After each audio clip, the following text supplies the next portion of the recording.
On a weekend when it's nice and cold, I love to prepare Swiss chard sambar. Let me show you how to prepare this. 1/3 cup of moong dal, 1/3 cup of toot dal. Wash it, and I'm going to add 2 cups of water.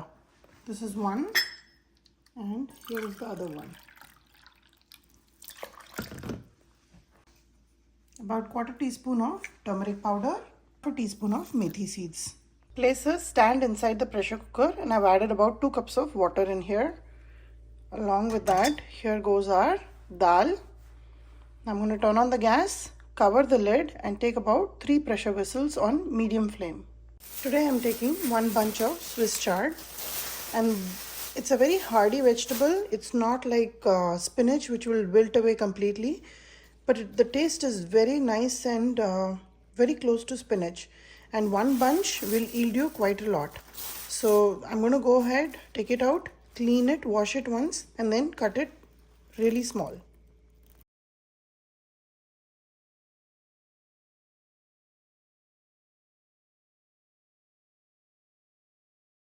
Swiss chard is chopped, and I have a nice thick extract of tamarind paste. If you're using ready-made, just use about 1.5 tablespoons and dilute it in about 1/2 cup of water. For tadka, I will use mustard seeds. These are 4 red chilies, which I'm going to break it down. And this is called Vadagam. Vadagam is a combination of dried shallots, and it has got methi seeds, it has got garlic, it has got mustard, and other items. I can provide a link to how you can prepare Vadagam. I usually source it from India. This is more than enough for the tadka, but I'm adding mustard seeds along with it. For spice, red chilies are the only source. If you want, you can also add some red chili powder. Besides that, I will need the sambar powder, and I'll provide the link to preparing this. Dal is ready. Let's start making Swiss chard sambar. Add 1 cup of water and turn on the gas on a medium high. Let this completely wilt down, and then we'll start adding things. It's a very easy sambar. It's just putting together. Main work of cooking dal is already done. Do not add any salt till the Swiss chard wilts down, because if you add now, it will totally mess it up, because it looks a lot, but it will reduce to a very little quantity.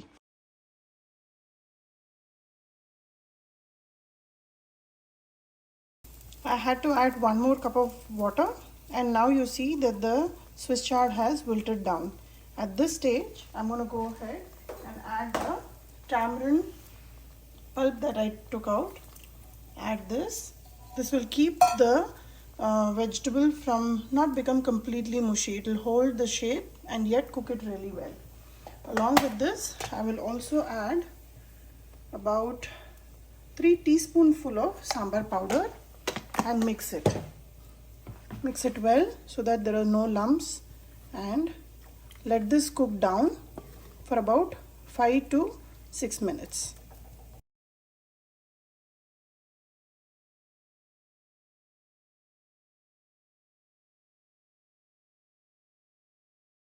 Been cooking this for about 5 minutes. My timer is gone, and here I'm adding the dal which we cooked. Add the whole thing. I have proportioned it out very particularly for the sambar, and mix it well. Till now I have not added any salt.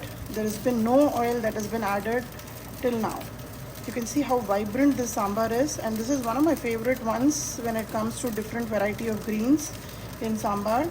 Swiss chard is always a very bright sambar every time I've prepared. So mix this well. I'm going to add about 1/2 cup of water, rinse it and pour it in. Once the sambar is boiling, add salt to taste. I'm adding about 2 teaspoons. Mix it well. You can see that the sambar is becoming nice and thick because of the dal, and also the sambar powder.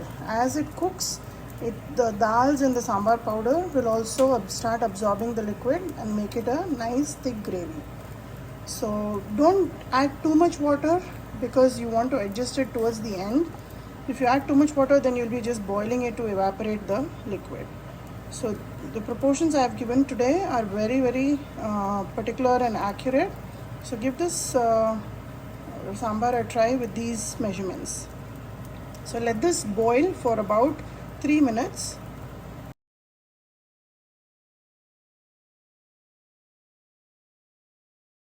Sambar has been boiling for about 3 minutes and it's done. Turn off the gas. You can see a nice foam that has come on top. That's the indication that the sambar is well cooked. Now this part is done. If you're on diet, you can just eat it like this with rice or with dosa or idiyappam or idli, anything. Close this and now we'll prepare a very delicious tadka. Here I have 3 tablespoons of coconut oil. Let this completely melt and start heating up. These are called more molaga or the molaga vattal.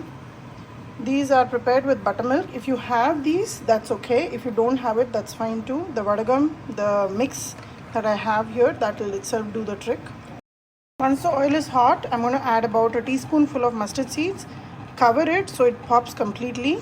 Then I will add the Vadagam. This is about 2 tablespoons which is going to go in, followed with the chilies.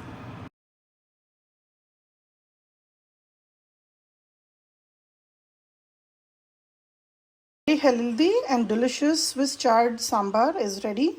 Give this recipe a try and let me know how this turned out for you.